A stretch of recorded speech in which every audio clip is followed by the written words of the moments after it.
So, Brandon, if you ever come down and visit, this is where you'll be sleeping down here. Good. I'll put the mic next to my. You got your own bar over here, your wet bar, some drinks.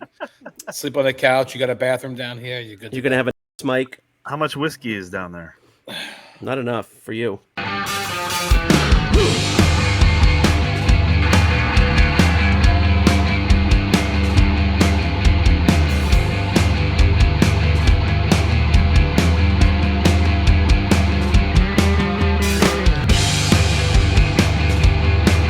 Hey everyone, welcome to another episode of 5 Idiots Talking Toys. It's a collector's podcast on YouTube, Spotify, Apple Podcasts, and Google Podcasts as well. Please follow our show wherever you're listening or watching the show. We want you to also hit that bell icon if you're on YouTube so you can be notified of all of our new content. That way you'll see our new episodes pop up. We also have Wins and Whiffs where we share our own personal new collectibles each Wednesday on YouTube. And you can also follow us on patreon.com/5idiotstalkingtoys. We have our members there receiving exclusive content just for them, our 5 Idiots After Dark series. So it's a little less family friendly, but we go over lots of topics in the collector community, as well as pop culture, shows, movies that are coming out. It's a lot of fun there. So visit 5idiotstalkingtoys.com for all of our links. You'll find everything there. It's also down in the description. Let's bring the boys in right now. Brandon is here with us. Hello. Thanks for having me on, Shane. Oh, as always. Christopher. Boys are back in town. And the brother Charles. Guess I'm last again. Last again. Why were you last time? No, I was first. All right, so guys, to fill everybody in who's tuning into this episode, we just recently started a run here of going through the first 79 vintage Kenner Star Wars figures. If you missed the last episode, we go through the first 6 figures of the original 12, the famous 12 that came out in 1979. And now we're going to go through 6 through 12, so the next 6. So if you haven't seen that episode, hit pause on this, go back, and then come join us for this one. Let's jump in now, and we will put up on the screen. We found a website, don't have any affiliation with it, but the Galactic galacticcollector.com He has a Blasper. It's a pretty nice website, nice photos. So we're giving him a shout out for the nice work he's done on his website. Looks like he also has a free checklist you can sign up for and keep track of your collection. So check that out.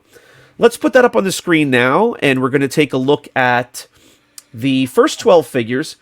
And by the way, I'll just run it back, guys. We covered in our last video, if anybody hadn't seen the first 6 figures here: Obi-Wan, C-3PO, Chewbacca, Darth Vader, Han Solo, and the Stormtrooper. So be sure to check out that video. And today, we are going to jump into these final 6. Sound good? Oh, wow. Yay! Let's get to it. These are good ones. Yippee-doo! Where's that yippee-doo? There it is. These are good ones. These are good ones. Yeah. All right, so we're going to jump into the Jawa first. Everybody loves Jawa. Do you guys feel like the Jawa was maybe, the early version of like the Ewok or the Porgs or the little cute, mysterious figure that everybody liked? Nope. No. Everybody loves them now, though. Everybody wants to have T-shirts with Jawas and lots of figures. There's a lot of Jawa collectors.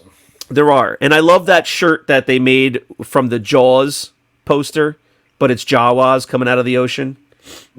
I like that one. I haven't seen that one. Yeah. All right. So, Charles, I'm going to throw it over to you to introduce this little guy to us and tell us what you like to look for. His name is Jawa. He likes long walks on the beach. He drinks regular Coors, not Coors Light. He drinks regular Coors. The banquet beer?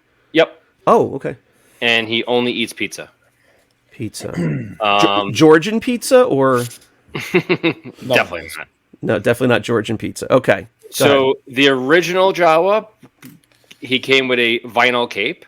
This is the cloth cape right here.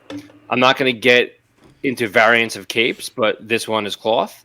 He comes with the Jawa blaster. I've seen some painted ones.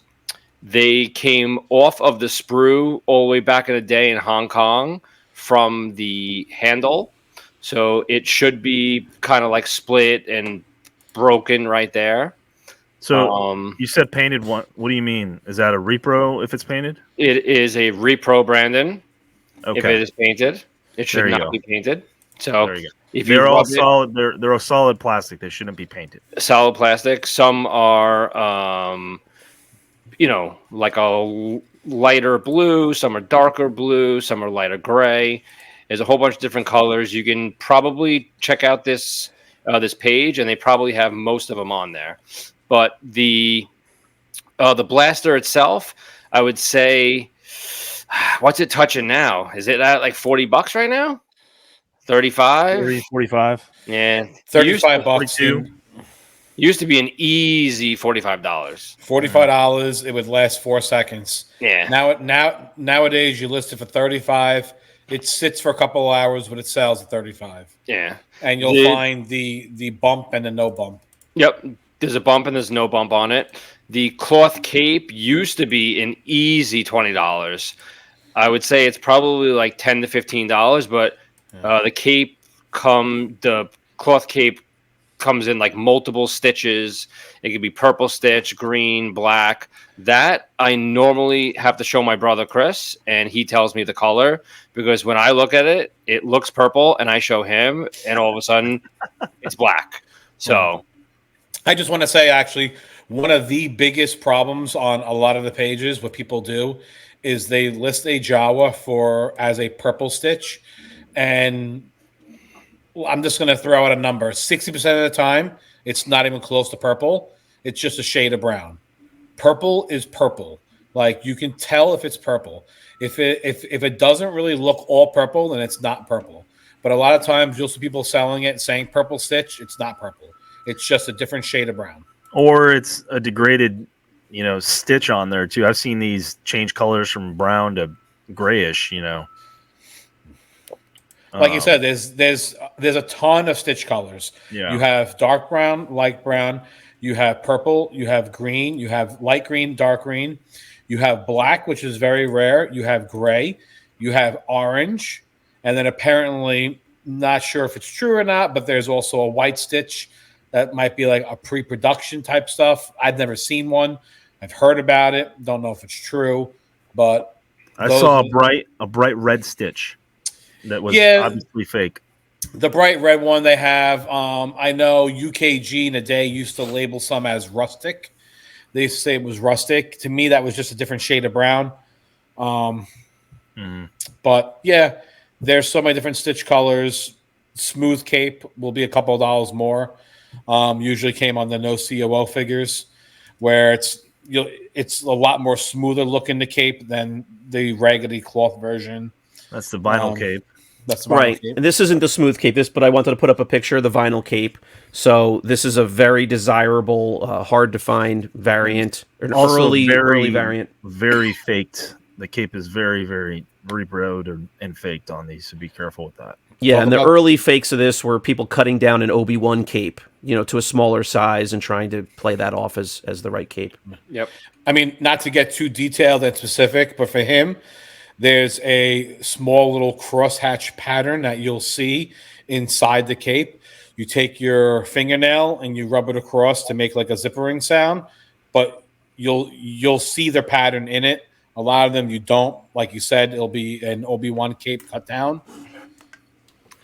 Like tight arm, you're looking for tight armholes on there too, and I mean, if you come across one of these, best bet is to ask somebody about it to see if what you have is the real deal on that. Not to get down a rabbit hole on these things. One of the things that another repro thing on these with the blaster itself is that the head of the blaster there, the end of it there with that little notch in between that and the other part there, if it's narrow like the one that's on the screen, then you're usually pretty good. But a lot of times the fake ones, they'll have like a lot bigger of a gap there, which is a big telltale sign that you have a repro blaster. You're talking about right around here? Yeah, usually that gap that's right there. Okay. The real ones are like that, like thin, but the repro ones are a lot wider than that. Okay. You can tell it's an obvious difference when you hold two of them together.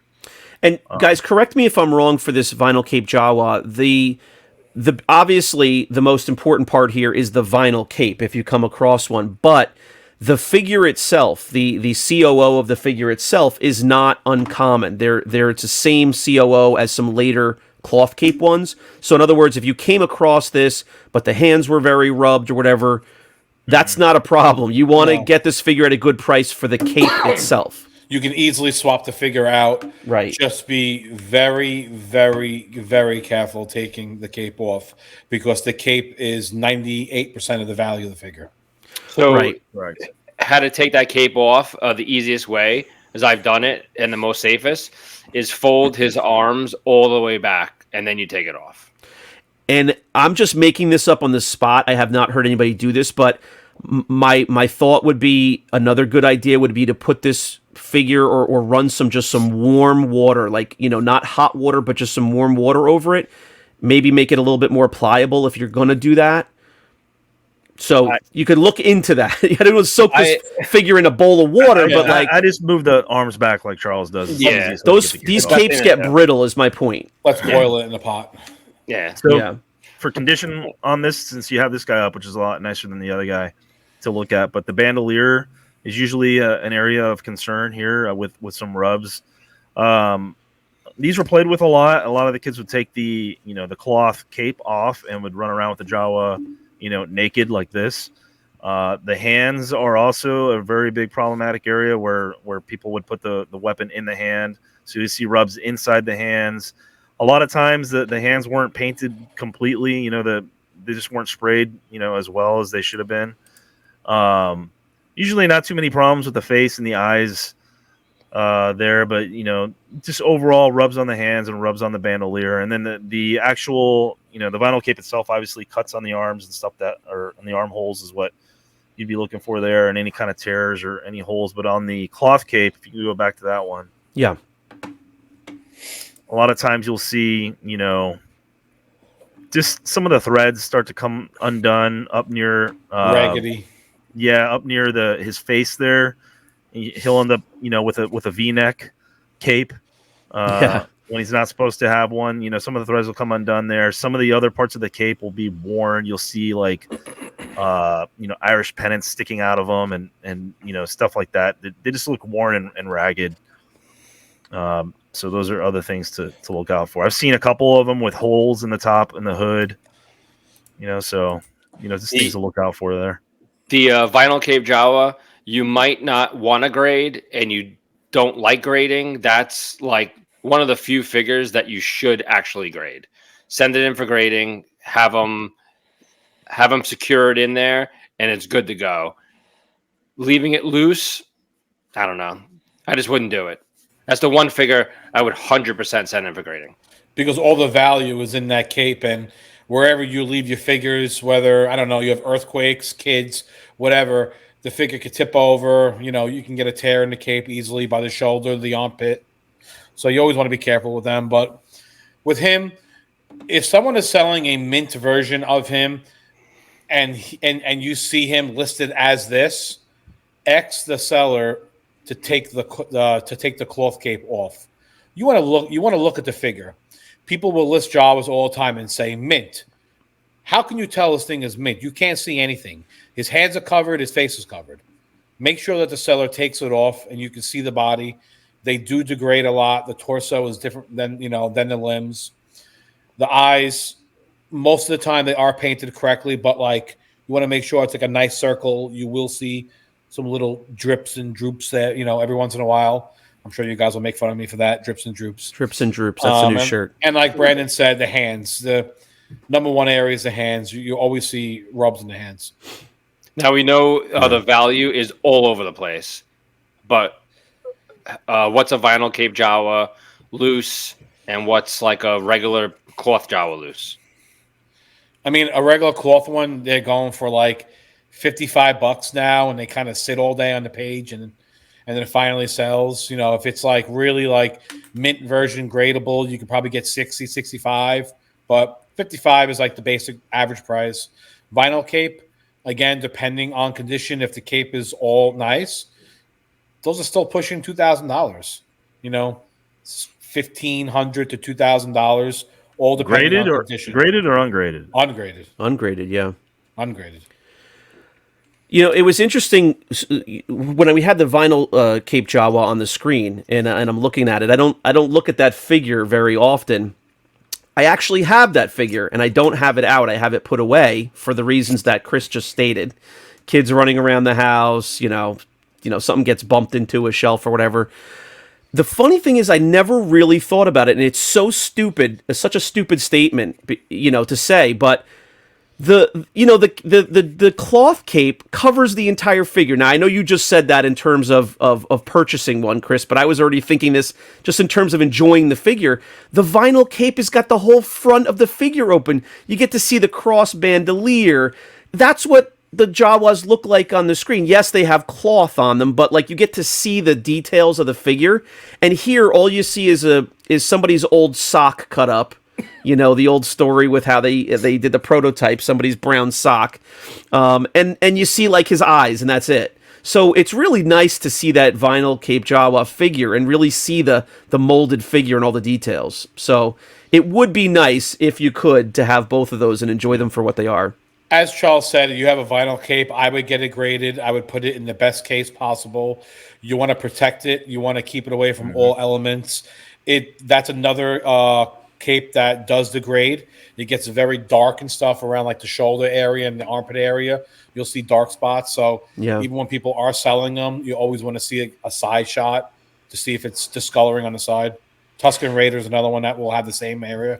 Yeah, and I don't know if you guys remember, but when I was going to meet somebody in person and pick that up, I was, you know, peppering you guys with questions and making sure you guys armed me with everything I needed to look for once I got there and saw it in person. So it was great to know that in advance, check the cape, that zipping sound, and it was a super exciting purchase. So, all right, let's move on to... Oh, I'm sorry, one last question on this. I didn't hear it mentioned specifically, but there's a bump and no bump version of this blaster. I know Brandon talked about the Repro, watch out for the front of it. What exactly is the bump and no bump? Is it just the bump on the side that sticks out? Yeah. Correct. Yeah. Yep. And the no bump is not a lesser bump, it has no bump at all. You see, No bump. I don't know, if you look at this right now, you see how like the one side is just all smooth? Yeah. That's what the no bump would look like. Okay, like, so the no bump is... I don't know what the other side is. There might be a bump on the other side, but it's going to look like that on both sides. Gotcha. Okay, so that's something to look for. There is that distinction between the two versions. No bump and he touches comes a little bit more. Yeah. And he comes in Hong Kong and no COO. There's no Taiwan. There's no China. He comes on a China card back on a Jedi card, but he's not actually made in China. Okay. All right. We are going to motor on to the next figure. There's a lot to cover on that Jawa. Some of these figures, there's just a lot of variants and things to cover. Luke is another one. All right, so let's get into Luke Skywalker. Yeah, this is the first version from A New Hope, of course, and he's lovingly referred to in the collector community as Farmboy Luke from the Moisture Farm. Charles, go. His name is Luke Skywalker. Chris? Luke Farmboy. Farmboy, yeah. That's what some people like to call him, Luke Skywalker Farmboy. He's the same as Darth Vader in his saber, and his Taiwan version, his saber is a lot softer. He has a single telescoping lightsaber, and he also has a double, not as valuable as the other two, as the Ben and the Vader, but he's still valuable with the double telescoping. Lightsaber, it could be like $30 to like $50. His is a little bit more expensive, a little more wanted for the single telescoping. And the figure itself, I think, is extremely hard for you to find one. This one actually looks really nice. And the reason they're hard is because the limbs like to degrade, the arms especially. The torso will turn yellow sometimes. The limbs will turn pink. The areas of concern on this one are right beneath his right arm there, that black pouch that he has there. That has a lot of rub on it. The paint apps on the belt usually weren't the best on these figures. So the belt that goes all the way around, you want to ensure that it's black. It's not painted there on the buckle. It's supposed to be white. The legs are notorious for getting rubs near the toes and the heels. And just the overall, paint application on this figure was not as good as it should have been. The pants like to get rubs on them as well. It's just basically an all white figure that's painted colors, basically, and then the hair is notorious for having scuffs on it.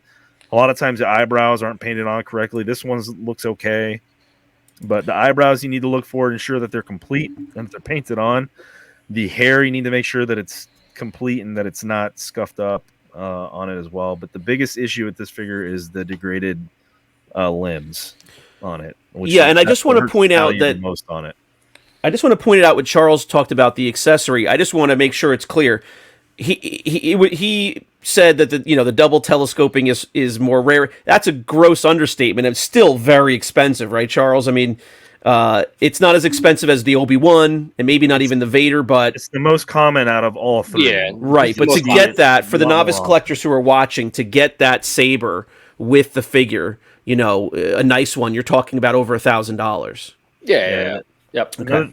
Another thing with this figure that you got to watch out for is the head. A lot of the heads are bobbleheads. Because the necks weren't good. You'll see some cracks. And you can cracks see it in near the the picture. neckline. Yeah, the crack near the neckline you got to look for. I found a couple of these with a nice head, but you look at the neck and it's cracked. Move the head around, make sure it's not loose.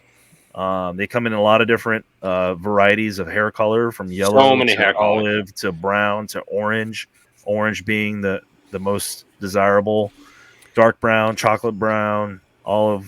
This is the most common variant right here. The blonde would be the most common. Light brown would be the second most.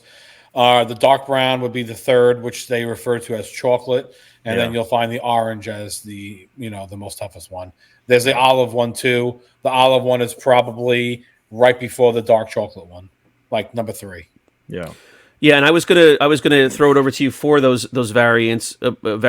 But Chris, you've always talked about in the past. For this figure, there's one of a handful.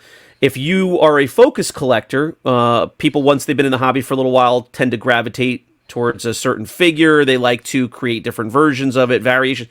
This is one of those figures that you immediately are deep in a rabbit hole, right? Yeah, you can make your whole hobby around this figure right here. So if you like collecting Star Wars, people only collect Luke, you can literally have your whole focus and be preoccupied with Luke for the next 20 years. Because there are so many different things that you can look for. His pant colors come in different colors, light and dark pants. Like I said, like all the hair colors, the sabers, there's just so many different versions of him. It's not even funny. You could put 20 of these figures next to each other, and there's a good chance you don't have 2 of the same pant colors. It's just slightly different. And you could put 20 of them together, and the chances of you actually having a figure that's considered mint that would grade an 85 would probably be 0%. Because he's extremely tough to get an 85 grade on him, because he's a very playable figure, and he's also a very degraded figure. So he's another. And this is a perfect example. This is the perfect example of somebody starting a novice collector, doing a run, find a nice figure, a nice version of this figure, add that to your collection, and go from there. It's going to be so hard for you to get a gorgeous figure. You got to be careful, because I've seen some really nice ones for sale, and there's a lot of people out there trying to fool everybody, but they're actually the modern ones, the new vintage ones that have come out. The retro. From Hasbro, the retro series. Yeah. And they look really close to the originals, and I found some real nice, like, oh, look at that Luke, look how white it is. And you look at its face, and you're like, that's obviously a retro figure with retro accessories that are made to look like the vintage accessories. So that's another thing and all these figures are coming out with retro accessories and retro line figures. So you get something for the new collector to watch out for. But to be fair, though, aren't the figures stamped with Hasbro on them, though? Yeah, but so do your homework. Yeah, it's a good thing to point out, to be looking for that COO. Accessory, isn't? Somebody lists yeah, exactly. It's hard to tell with the accessories. Somebody lists 1979 Star Wars Luke Skywalker on eBay. Yeah. You click on it and you're like, oh my God, it's so white. Look at that thing. Buy it now. $100. You're going to buy it and you're going to get it in the mail. And you're like, wait a second, this one's a modern one. Why didn't it say that? Well, somebody played a trick on me. And now you wanted to get it before everybody else. And now you have the modern, retro version stuff. Yeah, the one that's $7. Yeah. It's just easy to mix up. What's a good value on this, Chris? I know it's vast, but again, it's vast. It depends, like you said, on the saber. Like if you have a mint saber, you can sell a saber alone for $50. I've sold plain Lukes that are beat up for $10, $15, $20, and I've sold mint Lukes literally that are mint, just a figure, for $50, $60. So put it all together, you're looking at an average of $75 to $110, $120. It's condition. Condition is everything on this figure. Everything. And again, when you see someone slapping up a $100 price label for them, check the condition because that's what matters. Yeah. And that's why I say to the novice collectors who are just, for nostalgia, they're putting a run together. This is a figure. It's in the first 12. It's very easy to get caught up and hung up on this figure. If budget is not a concern for you, go for it then. Do whatever you want to do. But if you're budgeting yourself, you're going through the line, it's easy to get hung up on this and go, oh man, I really can't, afford to get this figure at $100. Get a lesser figure. Get a figure with some rubs on it. Get your run going, and you can upgrade in the future. You don't have to get, the mint level that we're talking about on each of these figures. I do remember going back to about 2015 when I started putting my first run together. This is the figure that I got hung up on, and I was in communication with probably people that we know well now in the collector hobby who I didn't know at the time.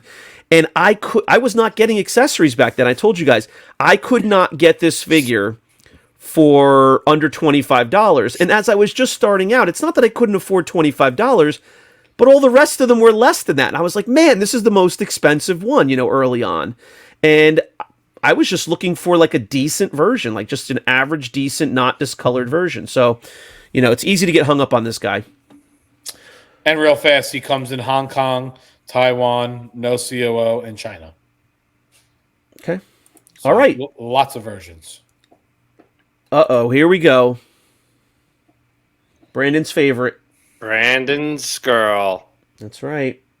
All right, so mine. This is Shane's girl. How dare you? My wife could be listening to this. All right. Here we are. Princess Leia Organa, of course, the New Hope version. We all call it Star Wars. She is in her classic traditional white from the movie. What is going on in her blaster there? That looks questionable.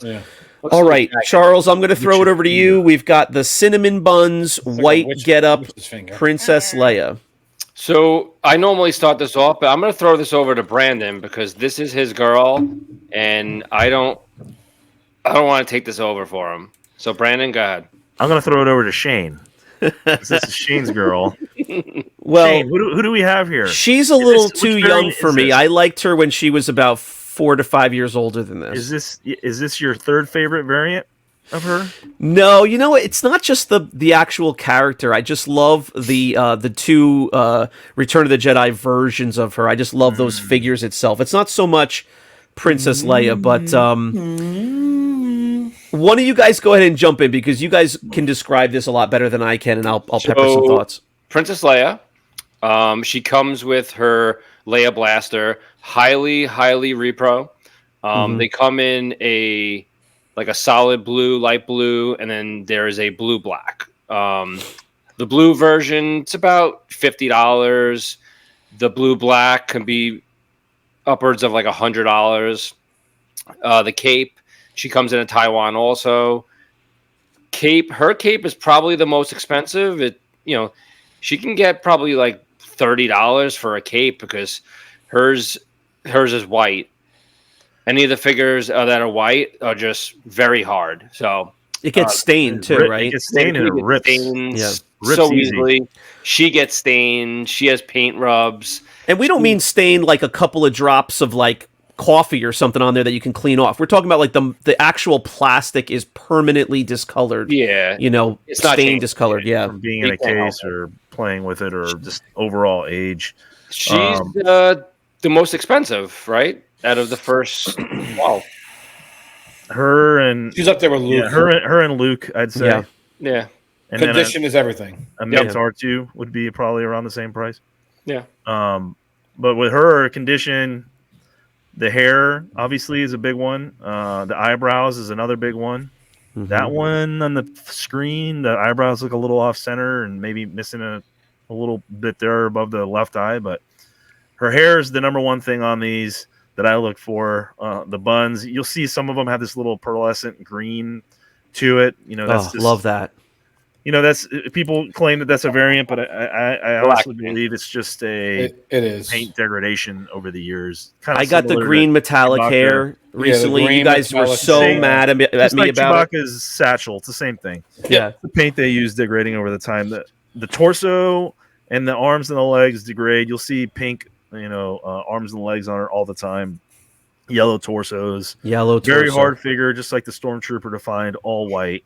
Another figure that might get, put in some peroxide or something like that. So something to look out for. The belt typically isn't rubbed too much because it's, sitting underneath her chest and the indentation there. So the eyes, the eyebrows, the hair, and then the hands, I think were the things to look for as far as paint. And then the limbs for degradation. The cape, I haven't found. Cape is so hard to find nice. Everyone that I found seems to have some kind of tear or stain on it. Very hard to find a nice cape. They all have stains. And just to go back for the blaster, on the handle should be a circle. If there's no circle there, it is a repro. Some of them are painted. And the back of the blaster on the rear, if it's square, it's repro.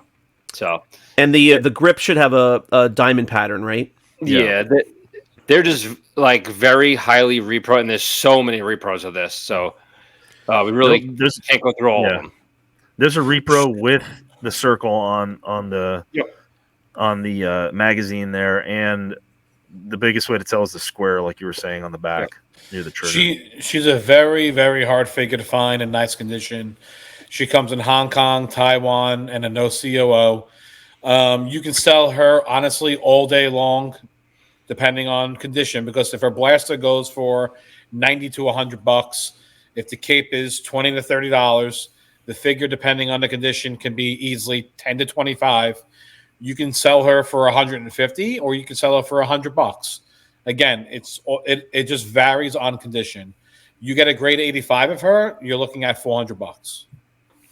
So, and just to be clear, that blaster, guys, that in the photo, it looks a little jagged on the, on the tip of the blaster there. Somebody chewed on it. Yeah, in person, that whole what's that part of the gun called, Brandon? The barrel. The barrel. Excuse me. The whole barrel is completely smooth. It's the same width. It's circular all the way around. It's completely smooth. It should not look like that at all.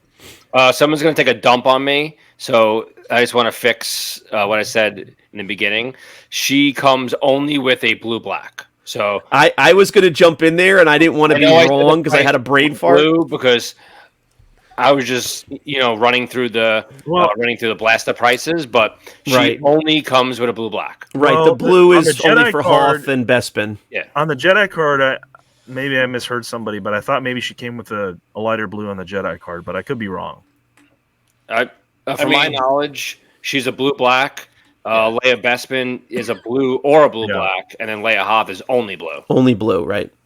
A lot of people get it confused with a black. They'll say a Leia black blaster. There's no such thing as a black blaster. It is very dark blue-black. You can tell when you put it up to a flashlight. Yeah, and it's the kind of thing that you can only tell there's any blue in it when you put it next to something that's jet black. It does look like it's black, but you can tell once you do that. Yep. All right, very good. So this figure, the torso is that hard plastic that is not, rubbery, softer plastic like the legs and the arms are. The fingers, always a paint rub area. The hair, obviously, always a paint rub area. To add on what Brandon said about the belt, not a big rub area, but what I find is tricky with the belt is the actual paint application itself. There's that brown paint, but then there's those 2 white circles are paint as well. And a lot of times, most of the time, they're not really applied super well. So it is hard to find all of these elements to come together to make a really, really nice figure. All right, let's move on from the princess to The peach. the peach. Artoo-Detoo. Uh-oh. See if we can get him front and center. There he is. He is a really fun figure. He's another favorite of a lot of people. A favorite of people who not even focus on him. He does have some variations. They're not easily identifiable or noticed by the average collector. But let's jump in and describe that. Charles, take it away. R2D2, and they spell it out R2D2. He comes with a sticker, obviously wrapped all the way around. When I look at the R2D2, this one looks like, I don't know, he looks like he's sideways and walking, but I mainly look right at the sticker. If that sticker's not white, I go right past it. I don't even look any further. But that's the first thing I look at. Second will be the dome. It's a very reproed sticker as well. Very proud. Yeah, I look for those creases too. If that sticker's got a crease, that turns me off immediately. It almost, the fake ones almost look too fake, or they almost look too nice. Yeah, I'd say. So if you look at the figure and the dome is kind of worn, the legs are kind of a little brown or whatever, and the torso is a little brownish, and it has a nice bright sticker on it, that's probably a red flag. And you should probably walk away from that. Yeah. You think these repro dummies would print it with like a little off-white instead of white? Like, it looks so fake when it's jet white. I mean, even when you find a really, really nice one, you always want to move the legs, but move the legs very carefully, because underneath you'll always see where it hits the side of the sticker. The rubbing. And you'll see like a little peel, like a little a little fudging up over there. So you always want to check that. Yeah, this area where my mouse is right here. See this piece that sticks out on this side, on the outer side? It also sticks out on the inner side. So that jutted out piece of plastic rubs right against the bottom of this sticker. And I don't know, 85% of the ones you're going to pick up and look at have the sticker jacked up in that spot on both sides. Yeah. So condition-wise, that's one thing I look for is the sticker to make sure it's nice. The legs tend to turn pink as well.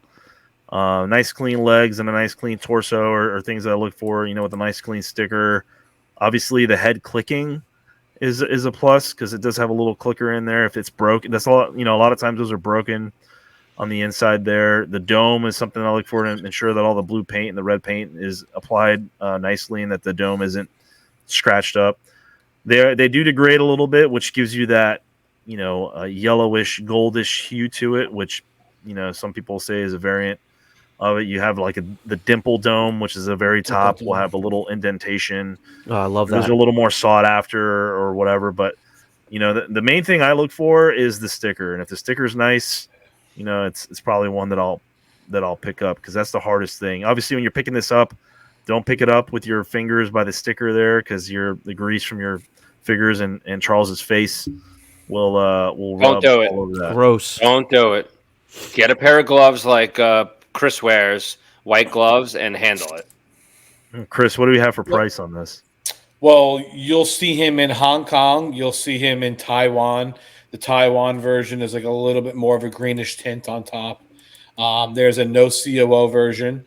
The dome can be the dark blue dome, which is known as the earlier version, like early bird baggy. Yeah. And then there's like the regular. This right here, I would call the dark blue dome. Price version. It's again, we're talking all over the map. He is like a C3PO.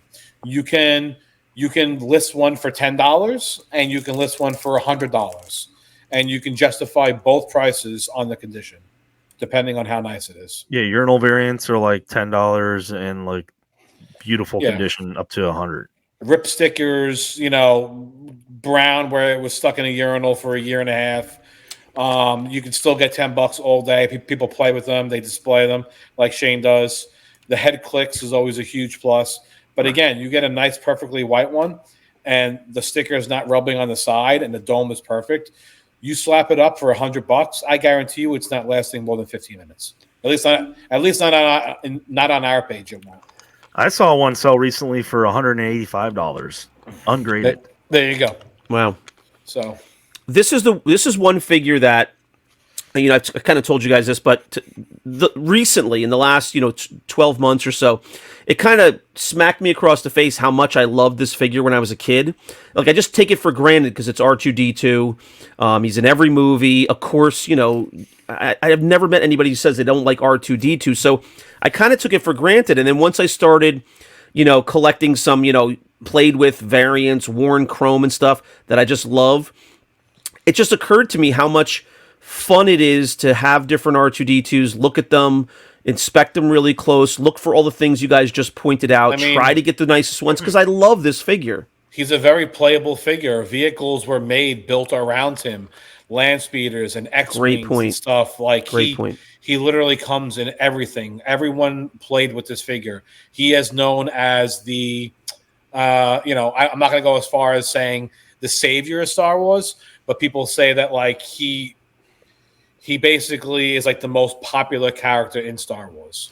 Yeah, it's been said for a while now, and it was like, jarring, I don't know, 15 years ago when it was first said or something, but Star Wars is really, if you think about it, the story of two droids making their way through, through the galaxy, right? And if you think about it from that point of view, it really is. They're in every movie. All this action happens around them, and there's this different cast of characters that they come across.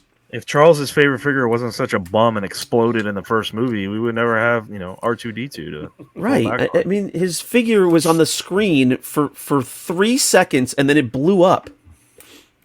R5D4 we're talking about, folks. This is one of the most scariest of the figures, though, because if you buy one for like $150 and he's mint, in 6 months, he may not look the same. So he's just scary for me. Like, scary figure. Like scary Brandon on the card. He's scary graded. He's scary loose. He just scares the crap out of me. You should never, ever hold this figure with your bare hands, honestly. You should always use gloves. And if you're going to use your bare hands, you hold them by the legs. You hold them on the top part of the leg over there. Top part of the leg. Don't touch the sticker. All the grease from your fingers, all that dirt in the stickers over time, it helps turn the color faster. Yeah. Yeah, very true. And if you get multiple of these figures in front of you and you're looking at them in person, it is really fun to see the different, I'm just going to get my mouse over here, the different color blue on the legs. I'm talking about navy blue all the way to a light turquoise, and this is pretty close to turquoise. And the same with the dome. I'm not as schooled up as I should be on where the different blues are designated from. I know the early bird is the dark blue, but you can get a really like icy blue turquoise to a really nice like a cobalt blue to a dark blue. It's just really cool to see all the different paint applications. The sticker is pretty much the same, but it's cool to see the little tiny variations. And there's also fun things that have come about over time. The gold dome, just a little degradation of that chrome for certain versions of this figure where the dome gets either pearlescent or a little flat silver or a little goldish. And if you like to collect different versions, those are some fun ones to look for. You have to remember also another very important thing. Unlike a Stormtrooper, the Luke, the Leia, those figures were printed on every single card back throughout the whole entire run. This figure was not. He was only on 12s, 21 backs.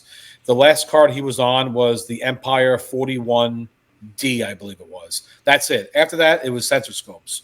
So any R2 that you saw was a sensor scope, and then they were pop-ups. They didn't make this figure and keep releasing him on cards like all the other figures. So there's less of this version out than the other ones. You make a good point, Chris. You just made me realize I'm now almost 99% certain that I never had this figure as a child. I was getting the figures certainly on Jedi card backs, but I was getting the figures, 81, 82 at the very earliest. I don't know when they started, but I had Sensor Scope. I know I had that. Yeah. So I never had this figure. It's I'm amazing. almost positive he was on a 41D. That's the last version he was released on cardback, because in the 45 was the debut card for the sensor, and then it was all sensors and pop-ups after that. Is there another figure besides like a minor thing like a vinyl cape Jawa, the cape, or was there another figure that they literally stopped and made a new version of? C-3PO. C-3PO. They stopped with Empire, so maybe I never had an original C-3PO either. Interesting. All right, let's get to the Death Squad Commander. The one that I say, why was this in the initial 12? Well, I guess they needed another bad guy is the answer, right? Probably. So the Death Squad Commander comes with a blue-black Imperial Blaster. Repro, rub it on a white piece of paper, and if it drawers, it's obviously a repro.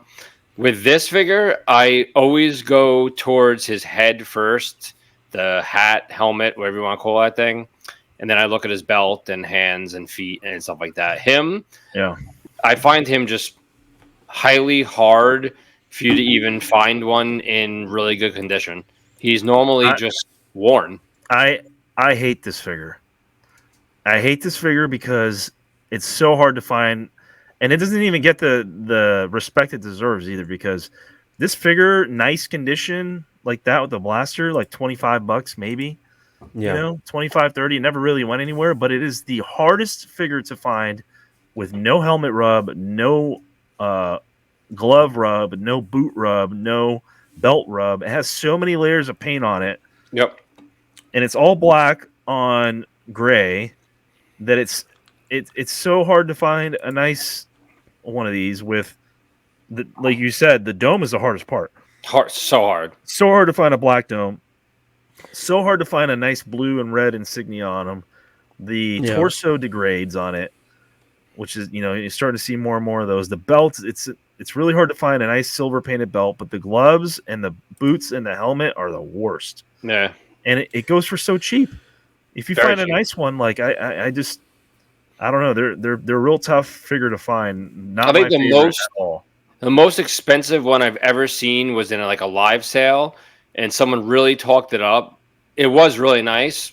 Was it as nice as he said? Not really sure, but I think he went for like $95 or something. I think so too. I remember that auction. It was some ridiculous price, and he was nice, but you're not going to get $95 for this thing. This is the only figure well, it's not the only one, but this is one of the figures that I have to buy in person.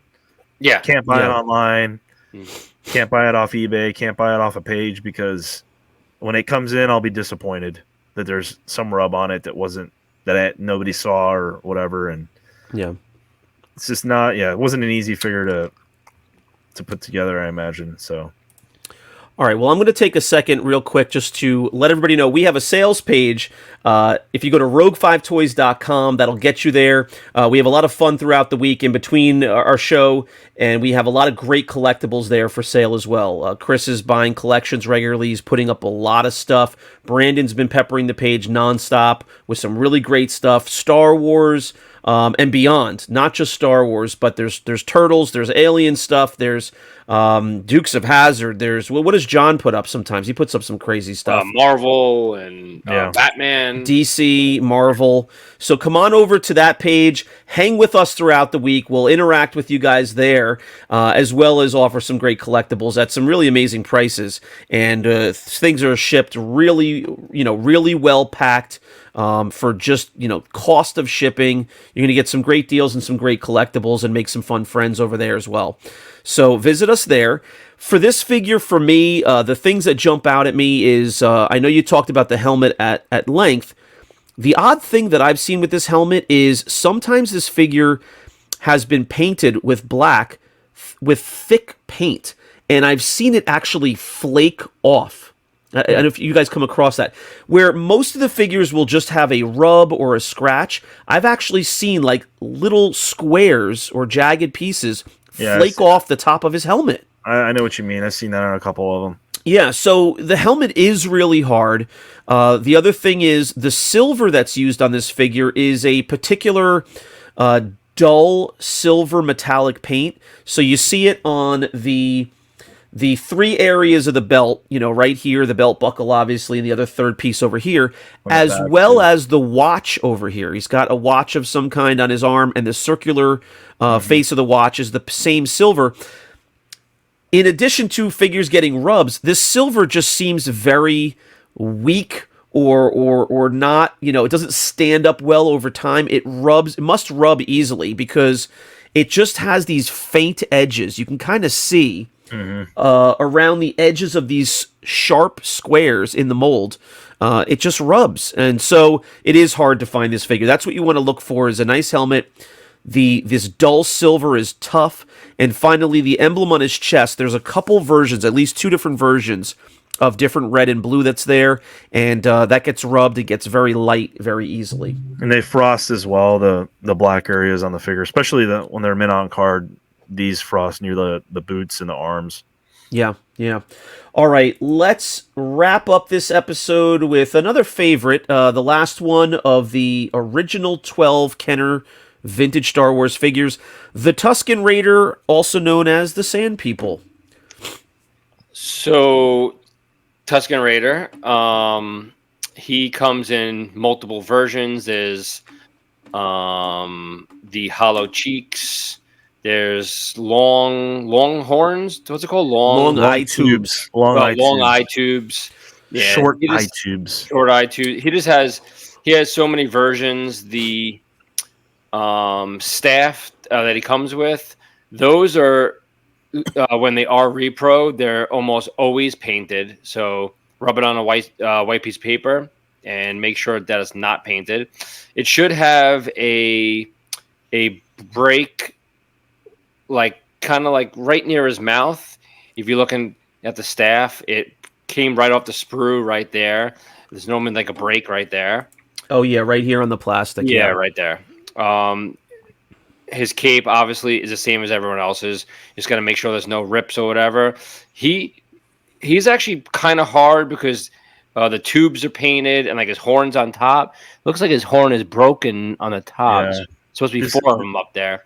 This is not a good example. No, this is not a mint example by any means. Is definitely not a mint example, but I would say he's pretty hard to grade. He has a lot of spots that wears off. So I found more nicer ones of these than I have the Death Squad Commander, believe it or not. But yeah. Oh yeah.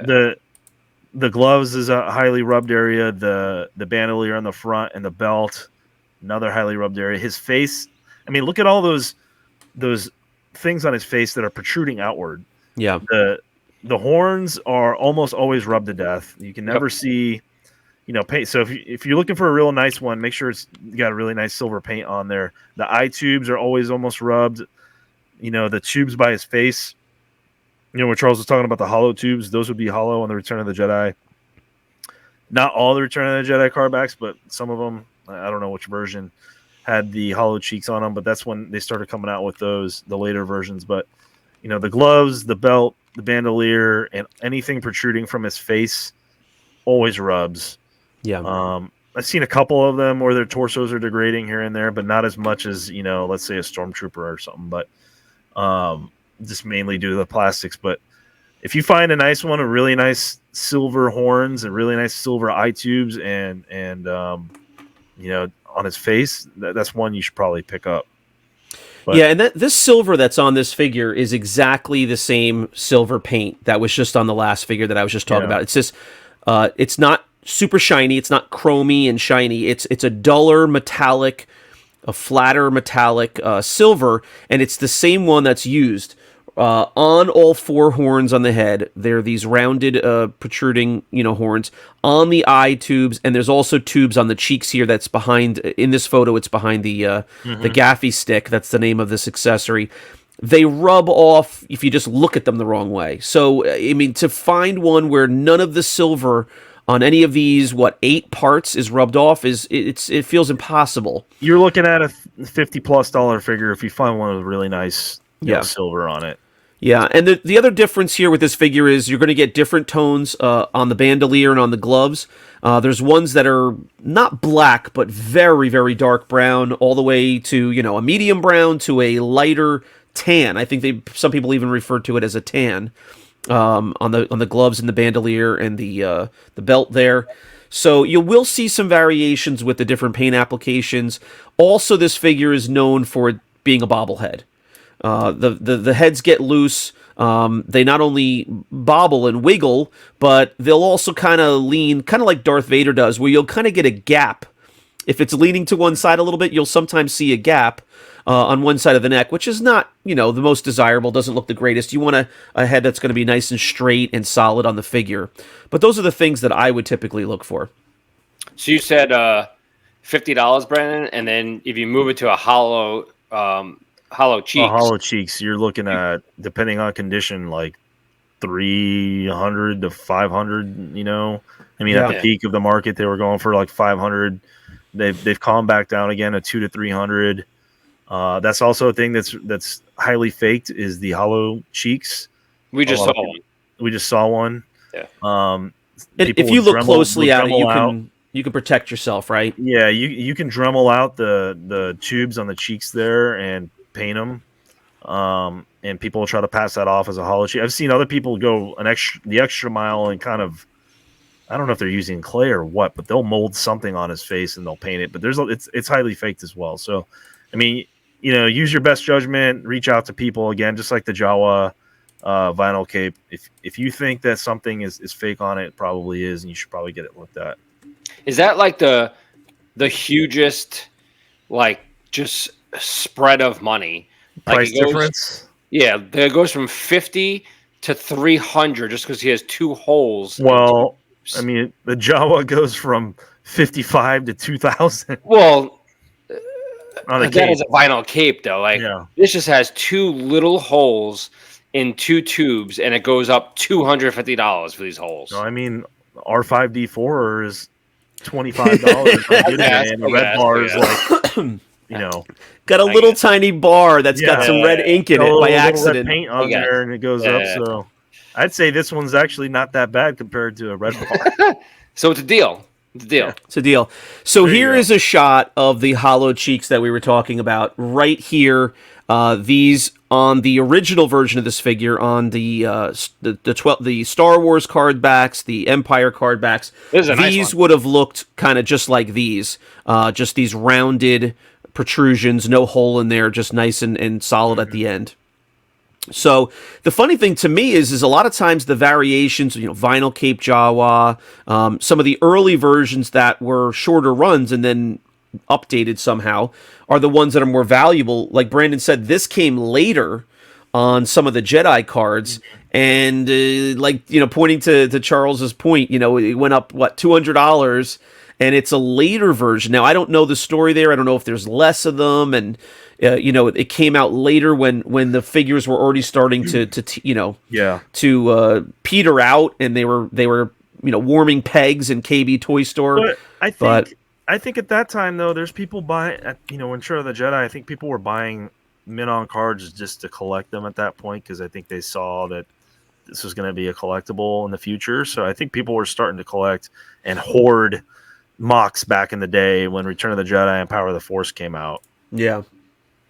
All right, guys. Well, that is going to do it for our original 12. Reviewing these figures, talking about the value, what to look for when you're looking for a certain quality version of this figure, the accessories, what to watch out for, some obvious repros that we know about. When Charles is always talking about rub it on a piece of paper, if it's writing something on your paper, almost like a colored pencil will, that's the paint rubbing off of a painted repro, so you want to look for that. If it doesn't do anything but leave a little indent on the paper, then it's not painted. It's plastic, very likely. There's some good websites, Variant Villain and Imperial Gunnery, that have some pretty good walkthroughs of what to look for repro stuff. So yeah, and the old float test. Yeah, well, nowadays it doesn't really. It doesn't matter. You can still do that if you've got. There's only a few accessories that will sync. I believe the Gammy axe, and we won't go through them all, but Yeah. If go to you those put them in a websites bowl and there's people they're sinking right away, you're not looking like you're in good shape. So you could start there, but there's other things to look for as well. Yep.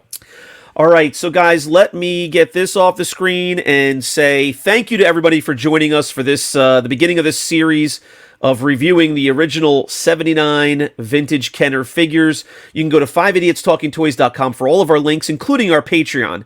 Please go check that out. If you could support the show, we'd greatly appreciate it, and we will in turn provide you with some additional content, early access to these videos, as well as previews of collectibles that will go for sale on Rogue 5 Toys in the near future. Collectibles. So thanks for watching. Subscribe to the channel. And we will see you next time on 5 Idiots Talking Toys. Bye-bye. Yippee-doo! Yippee-doo. Rare.